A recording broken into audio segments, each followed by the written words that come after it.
Assalamualaikum warahmatullahi wabarakatuh. Alhamdulillahi rabbil alamin wa bihi nasta'inu ala umuri dunya waddin. Asyhadu an la ilaha illallah wa asyhadu anna Muhammadar Rasulullah. Rabbi shrah li sadri wa yassir li amri wahlul 'uqdatam min lisani yafqahu qawli. Raditu billahi robba wa bil islami dina wa bi Muhammadin nabiyya wa rasulah. Rabbi zidni ilma farzuqni fama. Bapak-bapak, ibu-ibu yang dirahmati oleh Allah, alhamdulillah pada malam hari ini kita wajib bersyukur, mengucapkan alhamdulillahirabbil alamin, karena alhamdulillah meskipun di luar mendungnya, menggantung geluduknya sama Allah, rezeki yang berupa hujan ini belum diturunkan.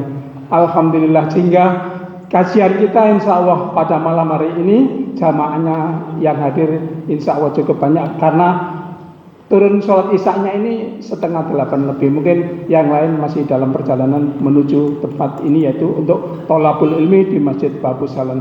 Mudah-mudahan gerak langkah kaki kita dari rumah, dari masjid ke tempat ini kita nikmati, kita niati karena Allah dan hanya mencari ridhonya semata.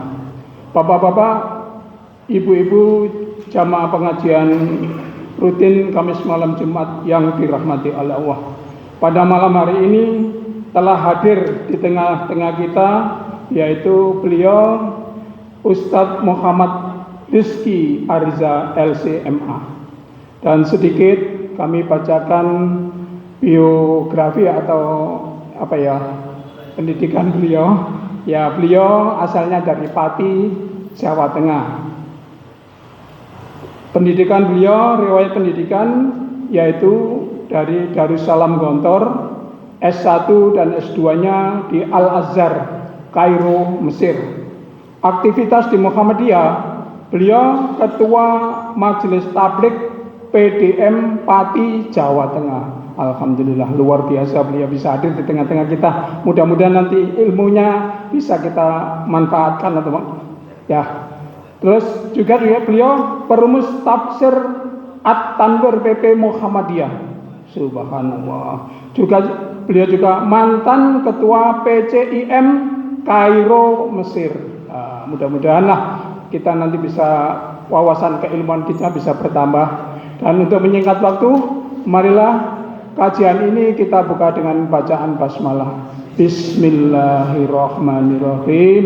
Kepada beliau Ustadz Muhammad Rizky Ariza kami persilakan.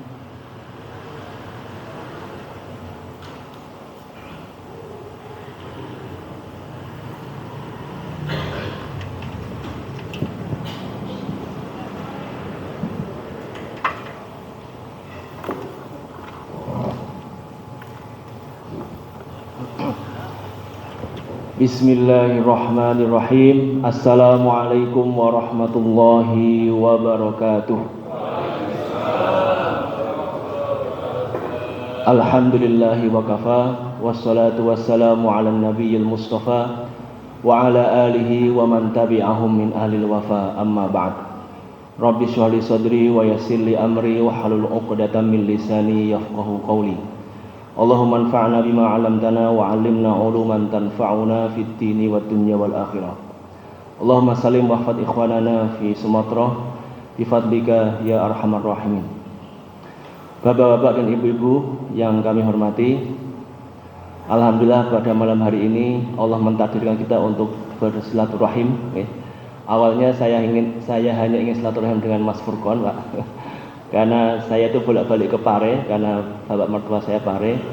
Mojokerto kan cakep ya Bang ya, 1 jam sedikit. Kok bolak-balik nggak pernah bisa ketemu Mas Furqon. Dulu pas di Mesir ketemu beberapa kali ya Mas Furqon. Terus saya nutuk atau bikin kajian sekalian dan silaturahim lebih banyak dengan jamaah juga gitu. Oh ya siap, Mas Furqon kemudian mengatur segala rupa. Minggu lalu pada 2 minggu yang kemarin kami WA-an, walhasil malam ini kita bisa bersilaturahim Pak. Saya tidak mengajar dan sebagainya. Saya hanya ingin silaturahim dan kita bisa sharing keilmuan pada majelis kali ini. Sebelum memulai tema yang kami ingin sampaikan, ada beberapa disclaimer dari kami. Yang pertama, kami belum haji Pak. Di flyer ada hajinya. Haji kecil sudah Pak. Umrah semua, tapi haji besarnya dereng. Mugi-mugi kula panjenengan sedaya mangken diparingi anugerah haji melaksanakan kewajiban rukun Islam yang terakhir. Amin ya rabbal alamin. Kami di Mesir ada undian untuk temus. Sekarang itu PPIH ya. Sekarang kan lagi seleksi ya. Petugas haji nih. Saya ikut sampai 5 kali Pak. Setiap tahun ikut, nggak dapat. Mungkin nanti dapatnya di Indonesia. Amin ya Allah. Jadi belum bisa haji, pasti Mesir.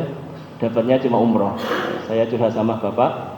Pak, saya ini sudah ikut undian temus haji sampai 5 kali nggak dapat. Nek wonten rezeki kula nyuwun umroh. Akhirnya dikirim 10 juta lebih untuk berangkat haji dari Mesir. Itu 2014. Saya pas pertama minta untuk jadi ketua PCI Mesir, saya berangkat umroh itu, alhamdulillah. Akhirnya bisa umroh ke Baitullah saat itu. Itu disclaimer yang pertama. Yang kedua, di flyer juga ada yang kurang tepat, mboten sanes rampungkan fardu aun. Kata teman saya ini fardu aun atau fir'aun yang leres niku fardu ain, ilmu fardu ain. Jadi bukan fardu aun. Itu lagi bisa dicek flyernya. Saya juga sudah komplain ke Ustaz Furqan itu. Fardu aun itu kurang tepat. Mungkin di keyboard U sama I-nya niku caket ya di sini. Jadi fardu aun.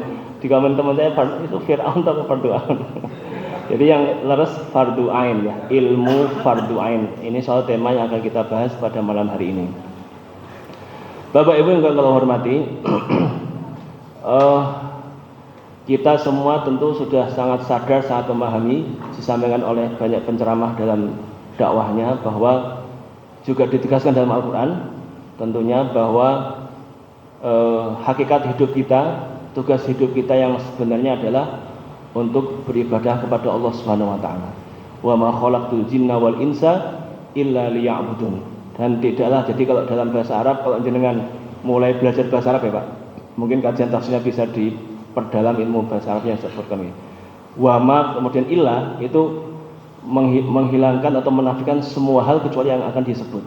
Wa ma khalaqtul jinna wal insa, dan tidaklah kami menciptakan jin dan manusia. Kenapa jin dan manusia? Karena yang kena taklif, kena kewajiban beribadah cuma jin dan manusia. Nek malaikat niku nggih mboten kena taklif karena tidak punya nafsu. Kalau hewan kewan niku mboten gadah taklif karena tidak punya akal. Itu makna saja tidak punya akal. Kalau malaikat cuma punya akal saja, tidak punya nafsu. Maka yang kena taklif, kena dosa ibadah yang dihisab nanti adalah jin dan manusia. Maka Gusti Allah mengendikan, wa ma khalaqtul jinna wal insa, tidaklah kami menciptakan jin dan manusia tujuannya mboten wonten kejaba napa illa liya'budun, mung setunggal mawon untuk ngawula beribadah tunduk. Kalau jenengan jeli membaca ayatnya, liya'buduni niku kasrah Pak, liya'buduni. Karena kalau fathah liya'budun, menyembah, belum jelas menyembah siapa, tapi liya'buduni itu aslinya wonten ya'e, tapi karena ini waqaf sehingga ya-nya hilang. Liya'budun, padahal itu kasrah, maksudnya adalah untuk menyembahku, menyembah pangeran, ngawula marang pangeran. Jadi tunduk patuh kepada Gusti Allah Subhanahu wa taala. Ulama juga sering menyampaikan dalam banyak kitab bahwa ibadah kepada Gusti Allah, tunduk kepada Gusti Allah tidak hanya dalam ritual ibadah kita sehari-hari, tidak hanya di masjid, tidak hanya di mushola, di surau, tapi dalam semua aspek kehidupan kita. Dalam semua aspek kehidupan kita. Misalnya dalam Sahih Bukhari, Imam Bukhari itu membuat bab dalam kitabnya namanya Al-ilmu qabla al-qawli wal amal. Al-ilmu qabla al-qawli wal amal. Berilmu dulu sebelum berkata dan berbuat dan beramal. Harus ilmui dulu. Kenapa harus ilmui dulu? Karena 3 aspek kehidupan dalam kehidupan manusia itu semua diatur oleh agama Islam.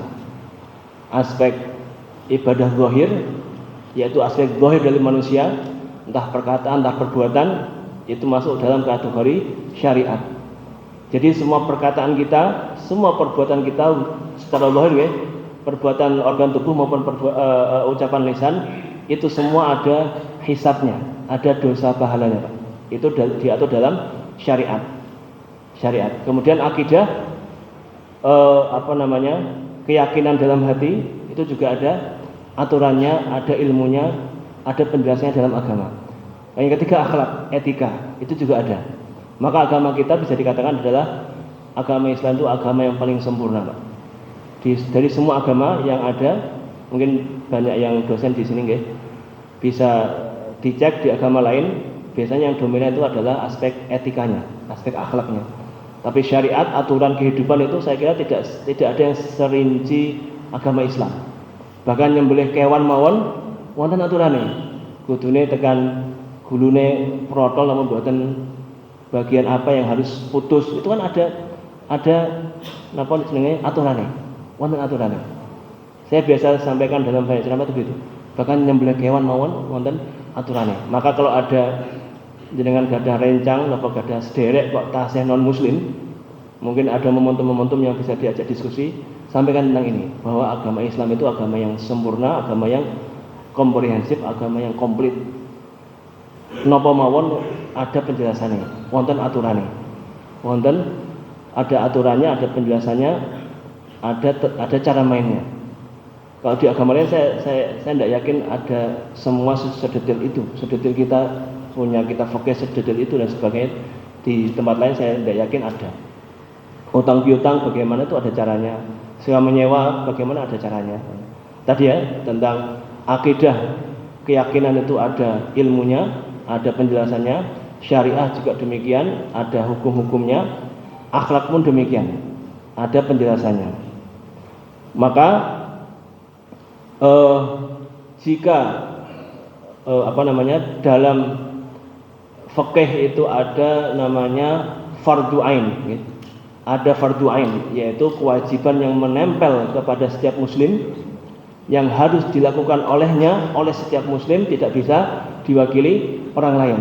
Nah, setiap hukum, setiap ibadah yang sifatnya fardu ain tentu mempelajarinya menjadi fardu ain. Setiap hal yang fardu ain untuk dilaksanakan setiap muslim maka mempelajarinya menjadi fardu ain. Maka disebut ilmu fardu ain. Ilmu yang wajib dipelajari oleh setiap muslim dan muslimah, tidak bisa diwakili oleh orang lain. Ini inti dari tema yang kami sampaikan. Rampungkan ilmu fardu ainmu. Selesaikan kewajiban mempelajari agama yang sifatnya fardu ain. Misalnya, jika rukun Islam itu ada 5, paling minimal tiang muslim muslimah niku kalih yang paling minimal, yaitu sholat dan puasa. Karena sak melarat-melaratnya tiang, semiskin-miskinnya orang, kalau muslim dan muslimah ya minimal 2 itu yang wajib, sholat dan puasa. Maka wajib mempelajari sholat yang sepaket dengan toharohnya, pripun carane wudu, pripun carane mandi besar, pripun carane tayamum yang mboten toyo nggih. Itu nyambung semua. Puasa juga begitu. Rukun syaratnya harus dipelajari, syarat sahnya seperti apa, kapan batal, kapan sah. Salat pun begitu, nanti kalau safar jamak qasarnya pripun, itu harus dipelajari, Pak. Tidak bisa diwakili. Mungkin diwakili oleh istrinya boleh, tapi pas pulang ya disuruh ngajari. Dia mau ngajine napa? Ngaji fikih. Oh ya coba ajarkan ke saya ben saya yang ngerti yang tadi disampaikan oleh itu bisa. Tapi wes sampeyan yang sinau aku gak usah, mboten saged. Harus dipelajari karena memang setiap kita wajib melaksanakan. Setiap kita wajib melaksanakan. Itu ibadah. Nanti nek gadah bondo yang sampai kena wajib zakat harus belajar ilmu fikih zakat. Kapan wajib mengeluarkan zakat, kemudian ada haulnya bagaimana, harta mana saja yang dizakati itu harus dipelajari, Pak. Insya Allah dari wajah-wajahnya wajah punya harta di sini, insya Allah. Jadi wajib berzakat sehingga wajib mempelajari ilmu zakat. Haji pun begitu. Jika punya harta yang cukup untuk misalnya sekarang yang paling mudah itu ya, sekarang haji furoda masih bisa mungkin satu bulan, masih bisa. Nah ini Mas Faisal travel masih bisa furoda. Nah jika punya harta bisa berangkat furoda itu sudah wajib haji. Furoda itu berapa? 250 atau 300 juta. Gada atau 300 juta itu membuat seseorang sudah wajib haji karena bisa berangkat tahun ini juga, tahun itu juga maksud saya. Nah itu wajib haji, makanya harus mempelajari fikih haji. Walaupun memang haji umrah itu ya otomatis akan dipelajari yang mau berangkat gitu.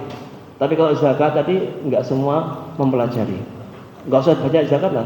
Sholat pun banyak yang baru ngerti 20%, baru ngerti 30%, baru ngerti 45%. Saya kira itu harus diperhatikan oleh masing-masing dari kita. Sebagai autokritik ya, saya juga aktif di Muhammadiyah. Saya itu Muhammadiyah biologis karena bapak ibu saya aktif di Muhammadiyah. Bapak saya dua periode ketua PDM, ibu 2 periode ketua PDA. Saat ini juga di PWA, Pak. Tadi juga disclaimer ya, saya bukan tim perumus tafsir tanwir, tapi salah satu penulisnya, Pak. Saya dan istri sama-sama nulis di tafsir tanwir. Saya dapat 4 kelompok ayat, istri dapat 5 kelompok ayat. Jadi bukan perumus. Kalau perumus tentu tim tarjih pusat gitu. Kalau saya salah satu penulis.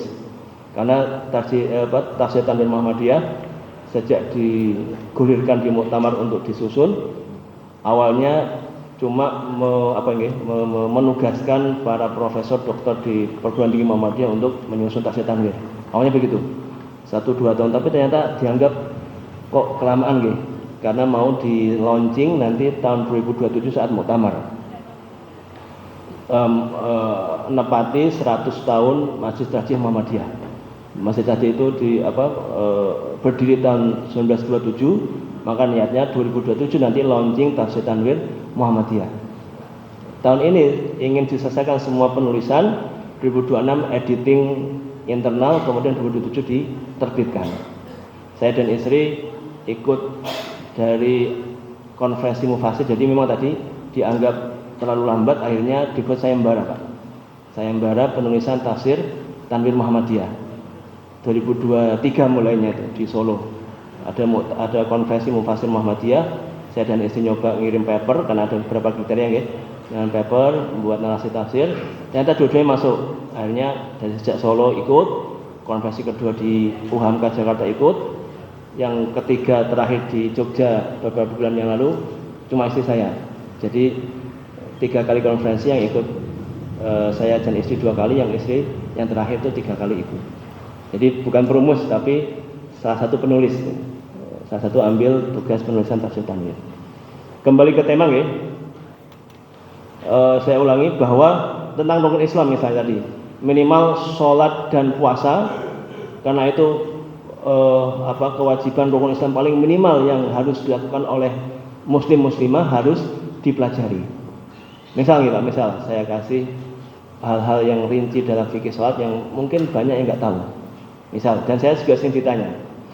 Saya di Pati itu beberapa kajian saya banyak kajian fikih, Pak. Karena yang saya di Muhammadiyah itu SDM yang rodok ngerti fikih juga nggak banyak. Kebanyakan ya tematis gitu, Pak ya. Tematis nih. Akhlak, konsabar, kontawakal. Tapi ngaji fikihnya yang padahal itu ilmu fardhu ain yang harus tahu malah tidak banyak. Bahkan mungkin sebelum saya pulang ke Pati itu kayaknya tidak ada.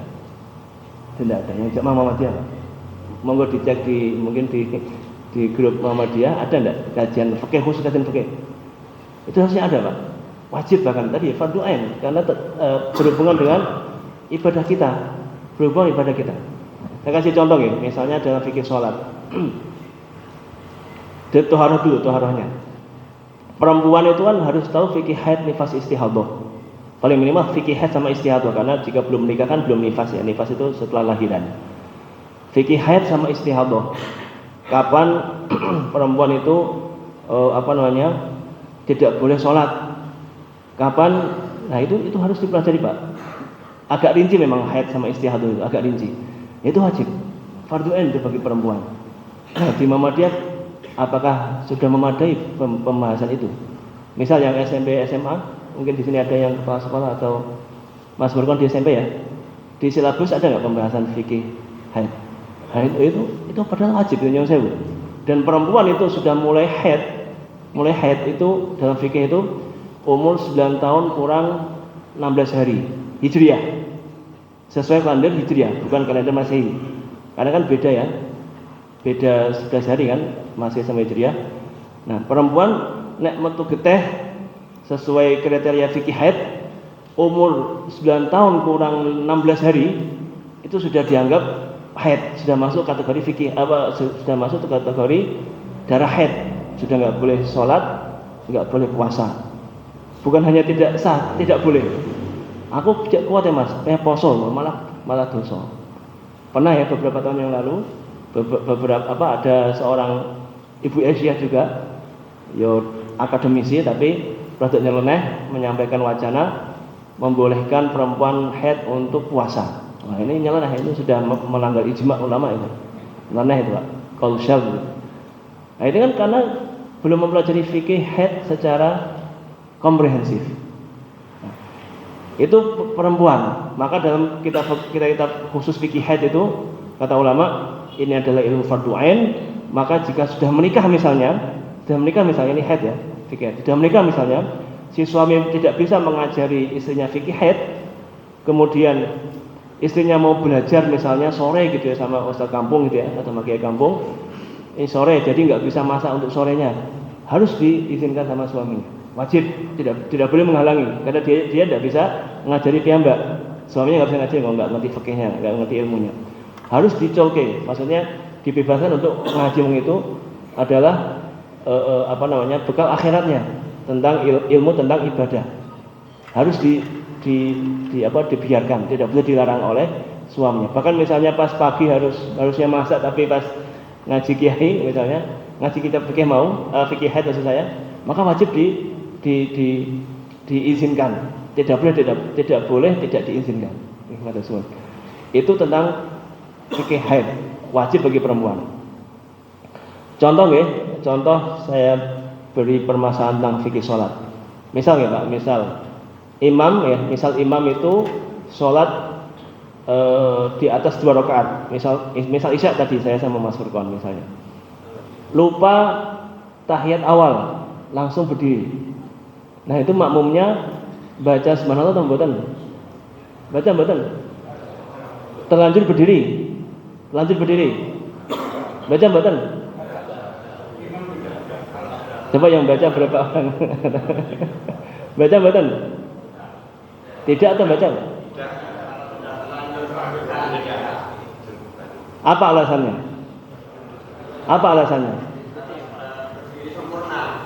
Nah, ya alasannya karena beri sempurna. Kemudian tahiyat awal itu sunnah atau wajib? Nah, seperti itu yang wajib dipelajari. Karena nek mun kadung tegap kan sunnah nggih. Kok subhanallah belakangnya mungkin makmum ya gak ngerti fikih, imam gak ngerti fikih. Subhanallah. Imamnya bingung piye. Akhirnya mudhun malih. Batal, Pak. Batal salate, nek makmume tumut nggih batal sedaya. Karena itu menambah gerakan di luar salat. Karena sunnah kan? Sunnah. Tidak boleh. Persis kados, tapi ini sunnah juga sih. Persis kados salat Id. Takbir 7 dan 5 itu. Niku sunnah napa wajib? Sunnah. Nek supe pripun? Supe yo wis.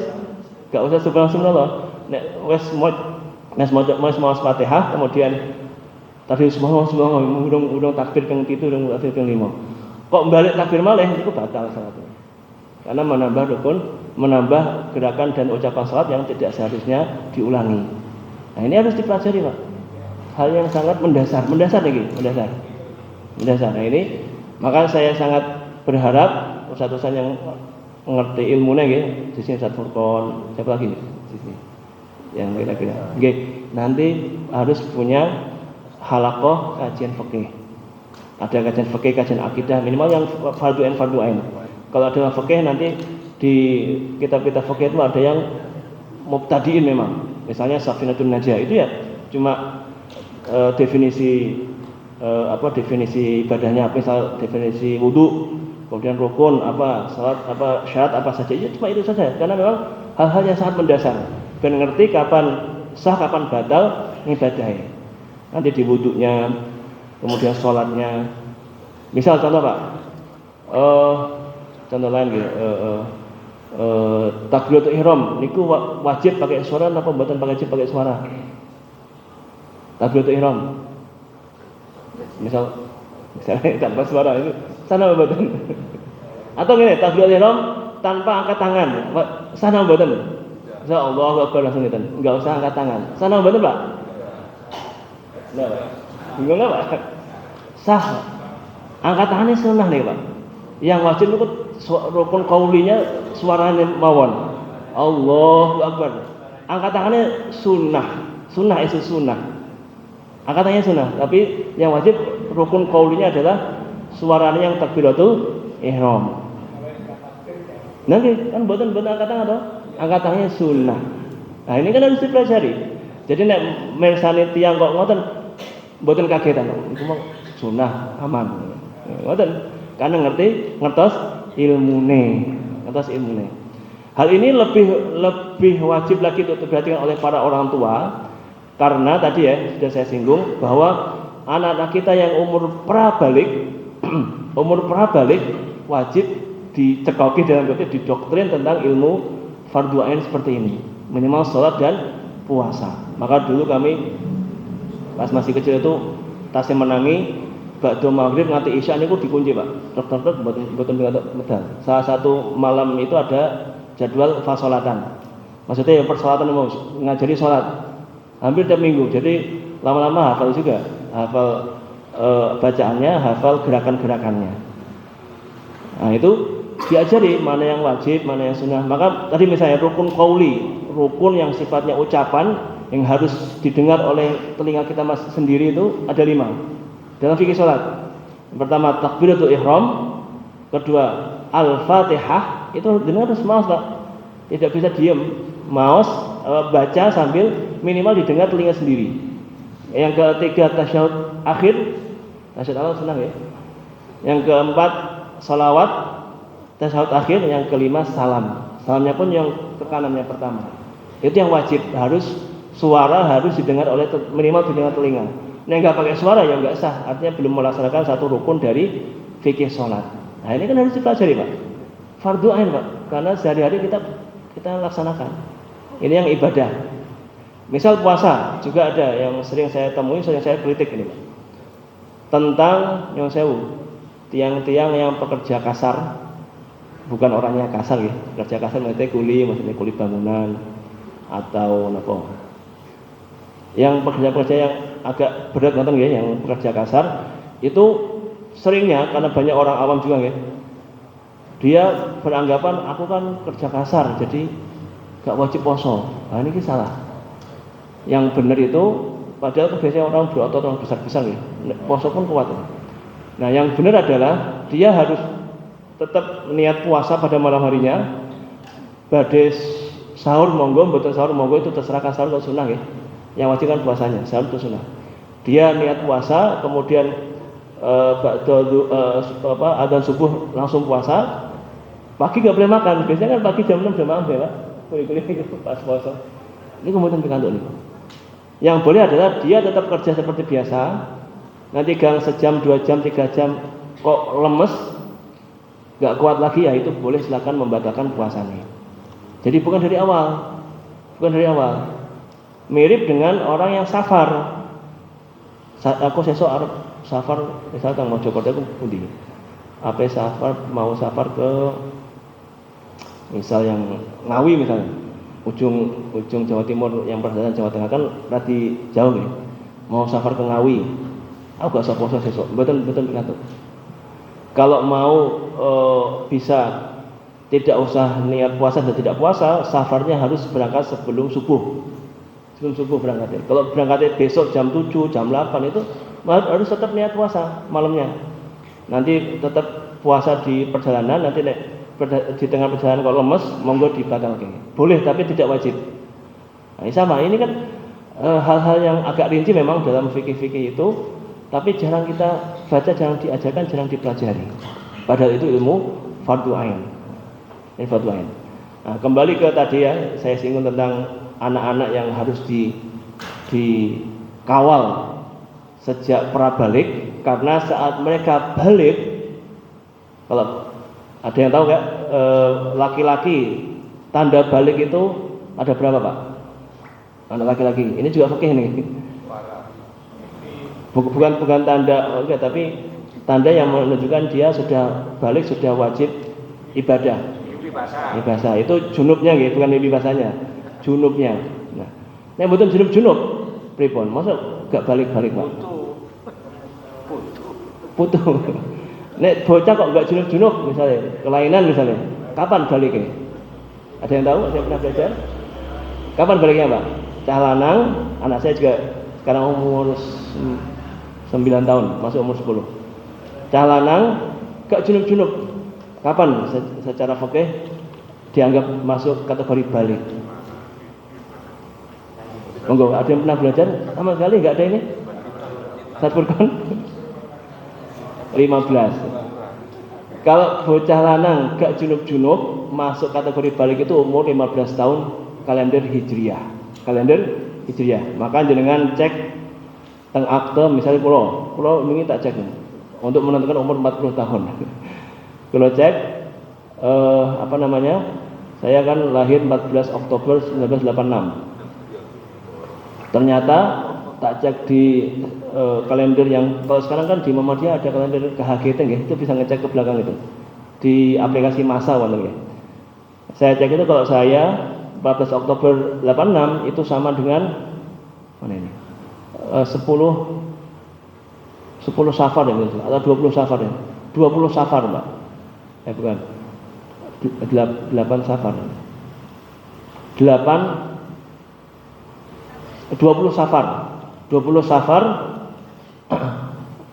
Safar 14 bukan saya benar. Ini 14 Oktober 18 bukan. 10 Safar 1407. Maka 40 tahun saya itu 1447 kan ya, 1447.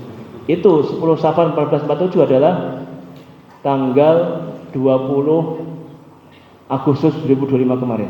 Itu 40 tahun saya. Kalau bocah, ya kan tadi itu tulis misalnya 20 Safar 1425 misalnya. Kalau laki-laki tadi ya, sama laki sama perempuan sama 15 tahun Hijriah kalau enggak junub. Nah, 15 tahun Hijriah dari 1425 maka 1440 Hijriah. 20 Safar 1440 Hijriah itu tanggal berapa Masehi? Itu adalah tanggal di mana anak jenengan sudah mulai wajib sholat. Karena junub kan jelas. Misal niki tanggal pinten niki? Tanggal 25 Desember, pas do Natalan ini kita ngaji. Misal nanti malam putra jenengan junub misalnya. Subuh kan sudah wajib sholat subuh, Pak. Karena junub langsung token dosa pahala itu berjalan. Setelah junub langsung. Nah, kalau bocah niku setelah junub, setelah balik kok gak ngerti carane salat, yang dosa ngerti yang kalih, ya putrane ya jenengan. Kita sebagai orang tua karena tidak ngajari dan tidak memberikan menyerahkan kepada yang bisa mengajari ilmu ini secara memadai, secara cukup. Itu mulai dosanya ya detik itu sudah mulai dosa, Pak. Nah, bocahnya mungkin ya karena tidak diajarkan ya orang tuanya yang dosa, karena bocah cilik biasanya durung nalar nih kados ngoten niku. Itu kok laki-laki. Kalau perempuan ada 3. Yang pertama haid, yang kedua junub, yang ketiga tadi 15 tahun Hijriah. Nah, kalau haid tadi sudah saya sampaikan, umur 9 tahun kurang 16 hari nek keluar darah sesuai dengan kriteria haid, maka sudah dianggap haid. Kalau sebelum itu masih dianggap istihadah, masih wajib sholat, masih wajib puasa. Tapi nek 9 tahun kurang 16 hari maka sudah kategori haid yang perempuan dengan kriteria dengan ketentuannya. Nah, itu harus dipelajari, Pak.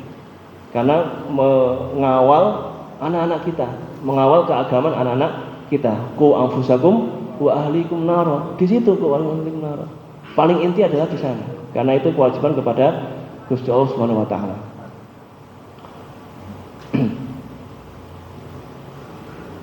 Nah, tadi sudah saya singgung juga, selain rukun Islam yang dua itu, dalam muamalah dunyawiyah, interaksi sosial, transaksi keuangan juga ada ilmunya, dan itu fardu ain karena kita laksanakan sehari-hari. Misalnya di fikih utang piutang, mana praktek yang boleh, mana yang tidak boleh. Saya bawa, mungkin nanti saya hadiahkan satu untuk masjid ya.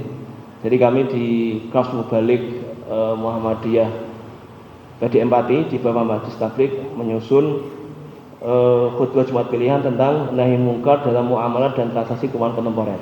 Nanti saya serahkan ke takmir masjid sini untuk bisa jadi khutbah Jumat di sini. Ini bahas tentang transaksi keuangan. Jadi biasanya tiang-tiang niku do males ngaji paling minimal Jumatannya lah. Nah ini diceramai pas Jumatan Pak. Dalam hal-hal yang mungkin bapak-bapak yang sepuh-sepuh mboten paham malih. Bahas transaksi dalam marketplace misalnya, ada mystery box untuk pura, shop pay letter ya. Nah ini dibahas dalam khutbah Jumat.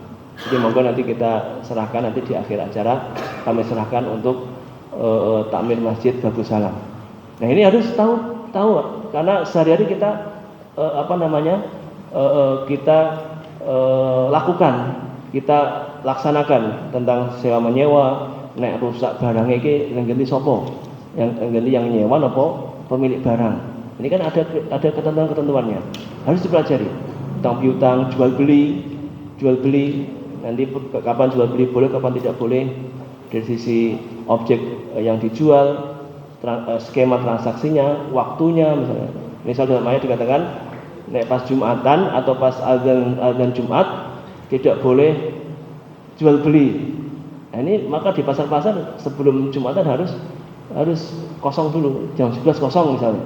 Tidak boleh ada yang di lapak biar tidak ada yang jual beli. Di warung-warung begitu.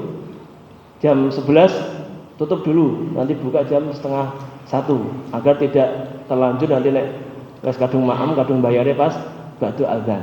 Nah, ini kan malah jadi berdosa. Nanti begitu apakah transaksi itu sah atau tidak sah itu ada nanti khilaf ulama dalam hal itu. Nah, ini harus dipelajari. Maka sekali lagi kami ingatkan, rampungkan ilmu fardu ain panjenengan masing-masing. Rampungkan ilmu fardu ain panjenengan masing-masing. Tadi kalau ada fikih nanti ambil buku-buku yang tipis yang memang khusus untuk mubtadiin, untuk hal-hal yang mendasar. Akidah pun begitu, dalam beberapa kitab itu namanya ada aqidatul awam. Akidah minimal, akidah mendasar yang minimal orang awam itu tahu. Itu ada. Nanti akhlak pun bisa. Mungkin Ustaz Furqan sudah terapkan di rumah tafid ya, sepertinya. Yang fikih pakai apa, yang akidah pakai apa. Jangan sebagai yang sepuh, tidak usah tidak usah jaim. Oh iki jenggo cacah SMP, mboten ya jenengan dereng ngertos ya kudu belajar. Tidak apa-apa, minimal yang sangat mendasar sehingga kita tahu kapan ibadah kita sudah sah, kapan tidak sah, dan sebagai mana yang sunnah, mana yang wajib, sehingga bisa menyikapi yang tepat jika ketemu kondisi-kondisi yang seperti itu. Kenapa begitu? Karena kata kiai kami, jika sesuatu jika tanpa ilmu atau jika dilakukan tanpa ilmu, mbon mesti ngenggone nafsu. Sesuatu jika tidak pakai ilmu pasti pakai nafsu. Itu otomatis. Tidak pakai insyaallah, otomatis. Entah itu ambil yang paling berat atau paling ringan. Dan kalau tanpa ilmu kan kita tidak tahu ini pendapat siapa, pokoknya paling Gusti Allah nyepuro, mboten gitu. Mikirnya nggak boleh begitu. Gusti Allah itu Maha Rahman, Maha Rahim, sepuro. Misal saya kasih contoh. Saat sakit, kapan boleh apa kriteria sakit yang boleh sholat fardu dengan duduk? Itu ada kriteria, ada ketentuannya Pak. Tidak asal-asal. Misal aku waktu mereka mas tak lungguh wae, mboten pikantuk. Ada kriterianya kapan sakit yang boleh untuk duduk. Kalau sunnah, ini saya tegaskan. Kalau sholat sunnah malah boleh duduk Pak. Bahkan tidak sakit boleh. Sunnah. Maka saya sampaikan kalau lagi ceramah Ramadan, salah satu materi saya itu tentang sholat sunnah, bahwa sunnah itu berbeda dengan sholat fardu dalam dua hal. Boleh duduk, yang kedua boleh tidak menghadap kiblat saat safar. Sholat sunnah boleh tidak menghadap kiblat saat perjalanan di atas kendaraan. Misal tentang tadi tidak wajib dengan berdiri. Maka nek nembe sholat tarawih kok ngantuk Pak, wesel, dewa badhe lembur, tugasnya nembe kathah teng kantor, timbang dengan geledak mburi mending lungguh mawon. Lungguh kados napa? Duduk iftiros, salat duduk gini. Saya sering kalau di kantor, di masjid-masjid setelah saya menyampaikan tentang fikih itu, saya sholat ba'diyah itu dengan duduk. Ben ditelah, ternyata imam sholat ba'diyah. Sekalian ini sinau, jadi edukasi dengan perbuatan ya. Edukasi mengajari dengan perbuatan. Langsung diajarkan. Ben delok langsung. Itu boleh Pak.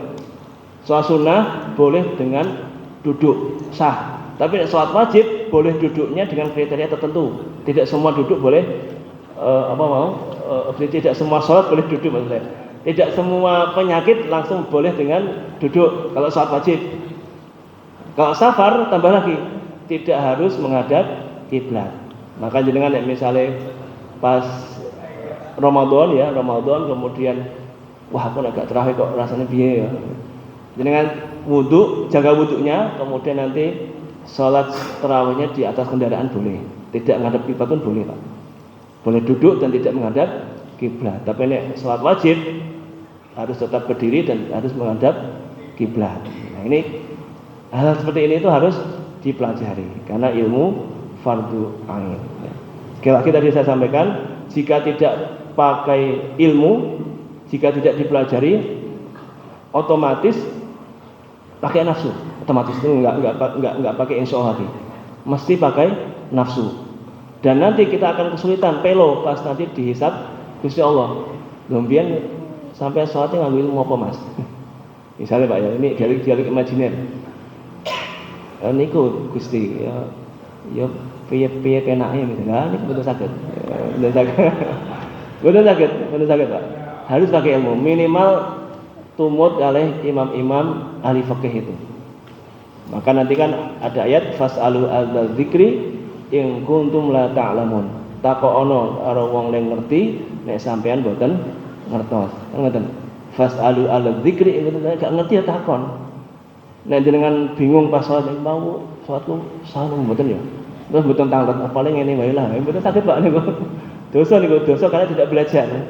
Dosa karena tidak belajar. Nah, itu makanya sekali lagi sebenarnya orang awam itu gampang Pak, orang awam itu gampang. Dalam konsep fikih ada namanya kaidah madhabul awam, madhabu muftihim.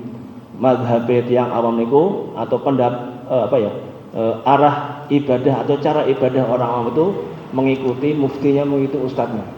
Siapa ustadz yang berfatwa di tempat itu, ya dia nanti yang akan bertanggung jawab di depan Allah. Panjenengan cuma butuh tanglet. Ya Allah, fas'alu ala dzikri. Tanglet Pak, tanglet. Niku mawon. Yang awam iku tanglet, Mas. Setengah mawon.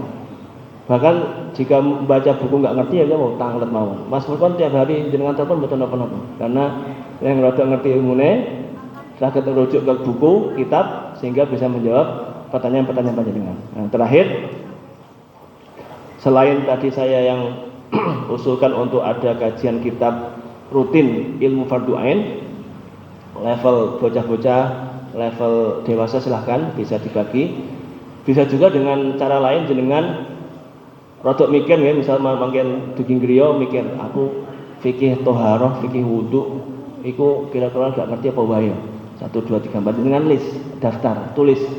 Bisa di HP, bisa di buku, tulis bagian ini enggak ngerti, bagian ini enggak ngerti, ditulis, nanti dibuat list, tangletke pada tadi, fas'alu ala dzikri. Siapapun yang jenengan anggap mengerti ilmu agama tanyakan. Sehingga jenengan tadi ya saat dihisab pangeran saged jawab. Kalau dek wingi kalau pas teng donya tanglete kaya Mas Furqon Gusti, mangke jenengan hisab Mas Furqon mawon. Bener ora ya, pokoke kula tunggu Mas Furqon. Nah, itu monggo saged ngoten. Saged. Nah, itu namanya orang awam itu gampang. Madhabul awam, madhabu muftihim. Madhab atau cara ngibadah orang awam itu ya melu yang disanjangi oleh muftinya atau ustadz yang ditokohkan oleh mereka. Jadi sangat mudah sekali. Oke, mekaten saking kula 45 menit lebih. Monggo jika ada mungkin diskusi dan tanya jawab sehingga malam ini bisa menambal kelas-kelas keilmuan kita. Monggo. Bapak mungkin ada pertanyaan. Sampaikan. Dengan tema Mas.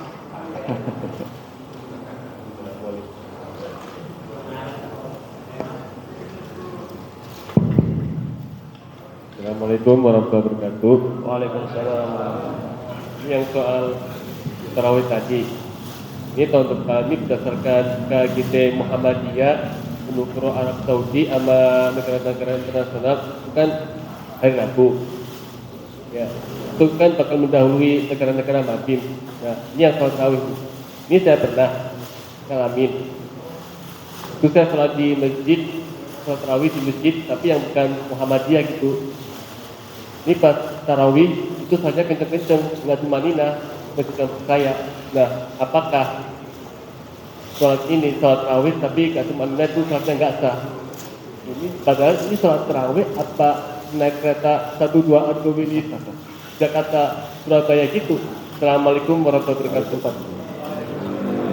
Langsung dijawab atau nanti yang lain? Langsung dijawab atau nanti yang lain? Dijawab dulu. Barangkali ada lagi yang bertanya. Monggo.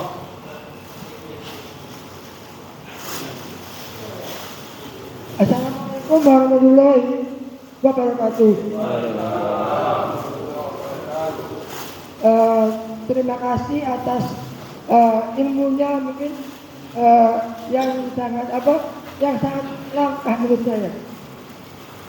Kenapa? Karena di daerah kota ini mungkin jarang membahas tentang KPI. Yang pertama mungkin gini Pak, kan tadi menjelaskan tentang sholat yang wajib untuk duduk. Jadi ya itu kan apa aja sholat yang duduk, yang wajib duduk di duduk itu. Wajib duduk. Ya. Wajib duduk. Yang kedua mungkin gini Pak, saya ada kasus Pak, kasus saya mempunyai murid kelas 4 SD, kebetulan murid ini Islam. ya Islam. Kebetulan orang tuanya itu Komis Pak. Oke. Itu kalau apa ya itu bagaimana caranya supaya menyeluruh ini gimana Pak? Oke. Terima kasih. Assalamualaikum warahmatullahi wabarakatuh. Waalaikumsalam warahmatullahi wabarakatuh. Oke, ini saya sepaham saya, nanti kalau saya salah memahami pertanyaan tolong langsung dikoreksi. Yang pertama dari Mas Dinas mana? Mas Michael. Mikail ya, malaikat Mikail. Tentang awal bulan puasa Mas Indra. Tentang awal bulan atau saat tarawihnya? Saat tarawihnya. Nah, memang salah satu rukun sholat itu adalah tumak ninah. Tumak ninah itu jeda di mana kita melaksanakan rukun fi'li dalam sholat itu dengan sempurna. Misal i'tidal, iku mandek sik, meneng mandek i'tidal dengan tegap itu tumak ninah. Berapa standar tumak ninah dalam kitab fikih? Yaitu 1 kali tasbih Mas. 2 detik lah. Subhanallah wa bihamdika. Di Muhammadiyah subhanakallahumma wa bihamdika Allahumma gfirli. Subhanaka rabbina wa bihamdika Allahumma gfirli. Itu ada di kalau di Nahdliyin kalau rukuk misalnya subhanarabbil azim wa bihamdi. Kalau sujud subhanarabbil a'la wa bihamdi. Beda-beda itu sunnah semua. Nah, tumak ninah itu adalah saat kita misal sujud ya. truk mandek sebentar, dengan jeda kita bisa bertasbih 1 kali. Itu tumakninah. Nah, kalau cepatnya sampai tidak sempat, saking cepatnya sampai tidak sempat tumakninah, itu saya kira bisa dikritik, bisa dipertanyakan keabsahan sholatnya itu. Tapi kan masih alhamdulillah niku sholat sunnah. Tapi nggak iman, mas, kesal-kesal sholat tarawih 23 rakaat kok nggak sah kan Pak? Bahkan kan ada yang viral ya, yang di mana itu, di Malang apa di Blitar. Dan itu yang kritik bukan hanya dari teman-teman yang non Nahdien pun, yang gus-gus yang ngerti fikih yang kritik itu teman Nabi. Karena tadi saking cepatnya jumlah kayak pitik ya, duduk cepet banget. Itu pun mungkin kalau saya ikut dia langsung pegel-pegel Pak, badannya nggak kuat ya. Mending di tempat lain aja. Itu juga banyak teman-teman nantinya yang mempertanyakan itu tumakninah gimana. Padahal itu adalah rukun sholat. Tumakninah itu rukun sholat. Jika tidak dilaksanakan ya tidak sah sholatnya. Nah, tadi masuk ke sana mas. Intinya tumakninahnya ada standar fikihnya. Jika terlaksana maka sah. Jika tidak terlaksana ya otomatis tidak sah. Itu di sana. Jadi kita diskusinya dengan ilmu, bukan dengan like dislike ya. Bukan nanti ya, bukan tapi dengan ilmu. Nah, itu yang pertama. Dari Mas Sinten namanya? Mas Is. Mas Rizky, okay. Salat yang wajib duduk, sebenarnya bukan wajib ya, boleh. Jadi itu rukhsah, keringanan. Bagi yang sakit dengan kriteria tertentu, maka boleh dengan duduk. Kan Nabi gitu. Nek sakit maka boleh duduk nggak bisa dengan tiduran, dengan telentang atau dengan belok ke kiri ke kiblat. Jadi bukan wajib, boleh. Nek boleh dilakoni monggo, mboten dilakoni nggih monggo. Misal rodok maksa berdiri ya silakan, sah salatnya. Tapi kan jadi tidak khusyuk, malah fokus ke sakitnya Pak ini. Kalau dengan duduk bisa nyaman maka itu dipersilahkan. Jadi bukan wajib tapi boleh. Yang kedua, anak muslim tapi ortunya non muslim, ngerti nggih? Pripun nyuruh salatnya? Ya diajari pas di sekolah Mas. Di sekolah dengan bagi gurunya, didoktrin, dibentuk mentalitasnya, dibentuk pemahamannya, piye carane dia nek bahasa Gus Ba ini kok hobi salat, hobi sujud. Bahasa Gus Ba ini, hobi sujud. Misal kalau kita orang tua kan biasanya untuk menstimulus anak kita kan dengan berbagai cara nggih. Entah itu di iming-imingi tumbas ke es krim, iming-imingi tumbas barengi hadiah misalnya.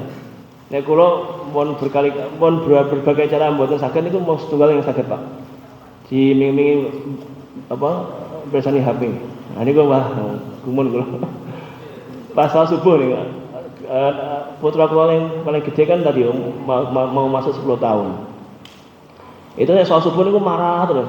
Iki piye carane bocah iki pas lagi normal pas siang atau malam sebelum tidur pun ditari. Sampean pengen apa ben gelem salat subuh gak usah ngamuk. Tak hadiah moh. Kasih apa moh? Ya wes kasih HP ya 10 menit. Yo itu kasih HP. Jadi bagaimanapun caranya nggih. Pripun carane diarahkan pancing-pancingan buat masih kecil kan belum nalar jauh ya. Ya biasa seneng-senengane ben purun salat. Karena dalam hadis kan Kanjeng Nabi ngendikan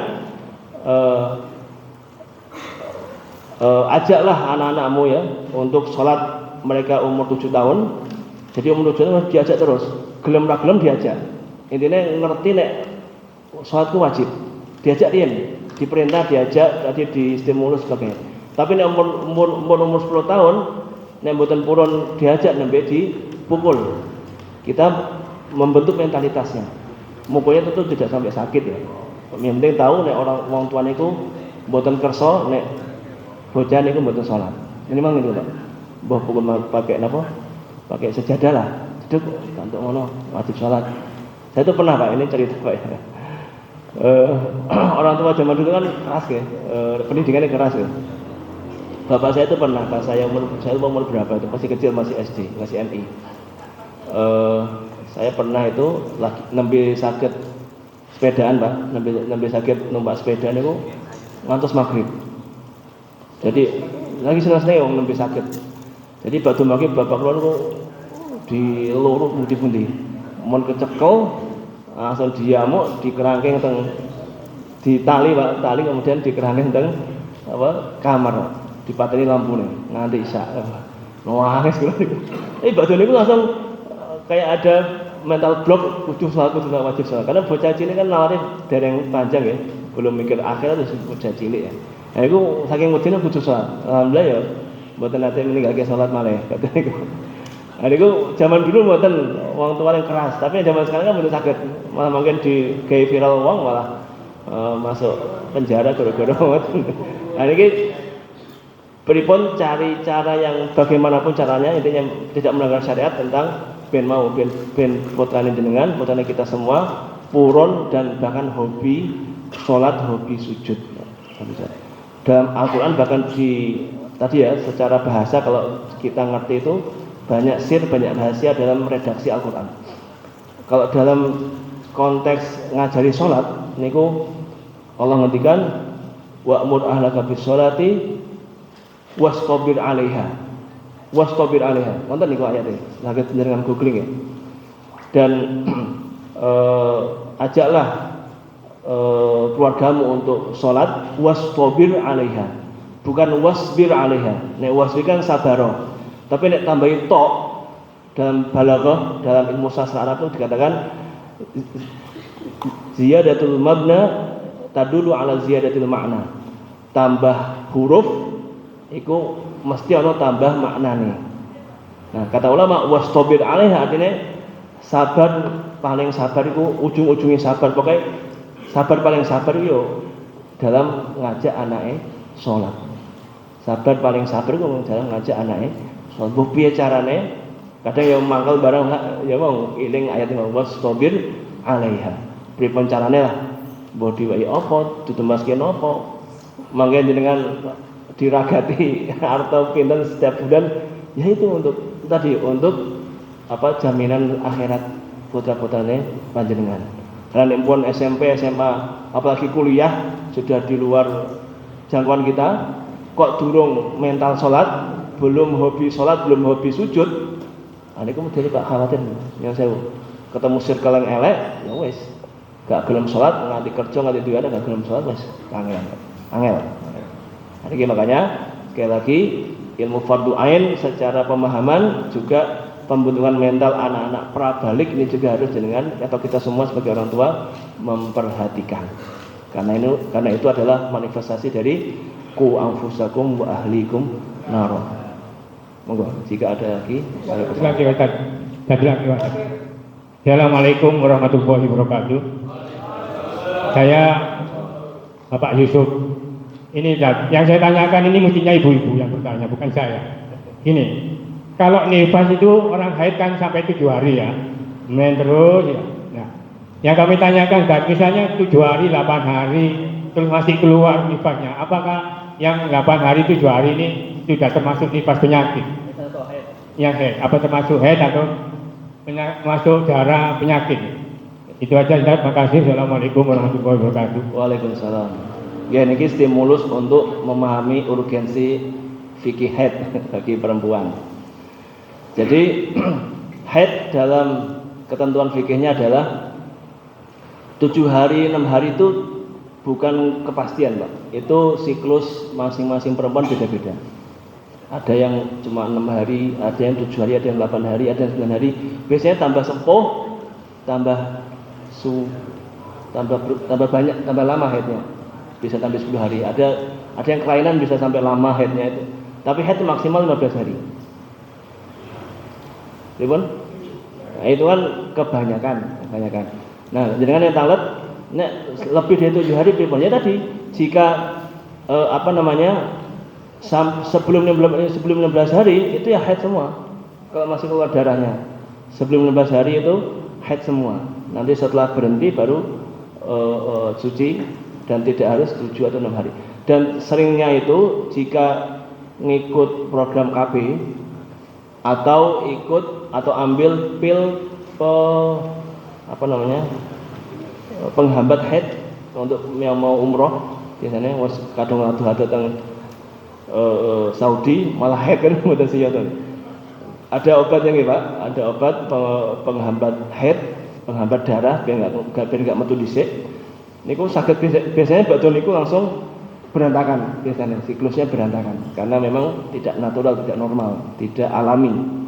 Tapi itu ya karena kebutuhan tidak setiap hari ya monggo kalau mau ambil itu. Masuk KB. Sering orang KB itu keluar flek sedikit-sedikit ini haid atau mboten, nah ini bingung Pak. Karena tidak alami, tidak natural jadinya merusak siklus haidnya. Jadi apakah haid kalau 78 masih haid? Maksimal 15 hari kalau haid. Nah, nanti sucinya baru minimal 15 hari kalau suci. Maksimal bisa berbulan-bulan, tidak ada batas. Tapi kalau haid maksimalnya 15 hari, minimalnya 24 jam 1 hari semalam. Itu haid. Wallahu a'lam. Ya cukup saya kira bapak-bapak karena waktunya sudah hampir pukul 9 seperti kesepakatan kita. Kalau bisa kajian kita berakhir jam 9 malam. Dan bapak-bapak alhamdulillahirabbil alamin, telah banyak ilmu yang kita peroleh dari beliau, khususnya kita merasa banyak kurang terutama dalam ilmu bab fikih. Nanti kita Ustaz mungkin dari majelis tabligh nanti Kota Mojokerto atau kabupaten, nanti kita bikin kajian-kajian pelako-pelako yang membahas masalah, yaitu tadi fikih kita, masalah toharo, masalah sholat, masalah puasa. Itu ternyata kita merasa banyak kurang kita ini, terutama dalam sholat, dalam itu tadi apa itu menstruasi ibu-ibu kita, kewajiban kita untuk mendidik anak kita lah. Insya Allah mudah-mudahan apa yang telah beliau sampaikan bisa menambah wawasan keilmuan kita dan bisa kita resapi, kita amalkan dalam pendidikan kita untuk anak-anak kita khususnya, dan bisa kita terapkan dalam kehidupan kita sehari-hari. Bapak-bapak, untuk kajian Kamis depan insya Allah di Musola Al-Amas di Sinoman Gang 6 nomor 29. Insya Allah sebenarnya yang isi Ustadz Furqon akan digantikan oleh Ustadz Edi Sukarnowo. Dan untuk infak pada malam hari ini alhamdulillah terkumpul sebanyak 360.000 rupiah. Amin amin alhamdulillahirabbil alamin. Mudah-mudahan jariah amal bapak pada malam hari ini, bapak-bapak atau ibu-ibu pada malam hari ini diterima oleh Allah dan rezeki bapak dilipat gandakan dan dicatat sebagai amalan yang soleh. Dan juga untuk kalender bagi bapak-bapak yang sudah pesan sesuai dengan jadwal kalender Muhammadiyah dengan harga 10.000 per lembarnya, langsung nanti berhubungan dengan beliau Pak Hari. Dan juga yang terakhir kami ucapkan terima kasih kepada seluruh takmir Masjid Babu Salam yang mana pada malam hari ini kita kajian Kamis rutinan diberi kesempatan untuk thalabul ilmi di Masjid Babu Salam ini, khususnya kepada Pak Eko sama Pak Win selaku YouTuber kita. Mudah-mudahan apa yang beliau lakukan sebagai amalan yang baik, amalan yang soleh, sebagai investasi di akhirat nanti, bayarannya Pak Win di akhirat nanti. Demikianlah marilah kajian ini. Oh iya, gimana Ustaz untuk masalah buku ini beli? Tidak ada. Oke, ini hadiah pertama, hadiah Pak yang badai tumbas, monggo nanti kami akan cetak ulang karena kemarin cetak pertama 150 eksemplar sudah habis. Mau cetak ulang nanti silahkan sebagai asatid atau masjid-masjid di Mojokerto mau membeli khutbah Jumat pilihan tentang ini 80. Tapi ini yang ini hadiah dulu nih, hadiah untuk takmir Masjid Babu Salam, ngoten takmir mungkin. Oke, mungkin takmirnya saya hadiahi buku ini. Nanti ada khotib-khotib dadakan bisa membaca buku ini. Nanti barangkali jamaah ada yang pesan. Ini segera kami cetak ulang. Mungkin seminggu 2 minggu ke depan sudah siap. Nanti kami kirim. Tadi harganya 80.000 ya Ustaz ya. Enggak padi lho ya. 80.000, 80.000. Nanti yang pesan bisa menghubungi saya aja. Nanti kita list berapa orang yang apa.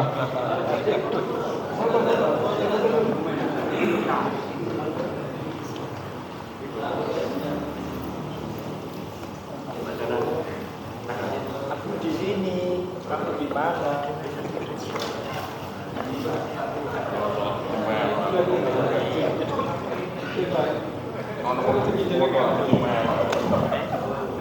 Baiklah, rangkaian acara demi acara telah kita lalui. Baiklah, acara ini kita tutup dengan bacaan hamdalah dan doa kafaratul majelis. Alhamdulillahirabbil alamin. Subhanakallahumma wa bihamdik asyhadu an la ilaha illa anta astaghfiruka wa atubu ilaik. Assalamualaikum warahmatullahi wabarakatuh.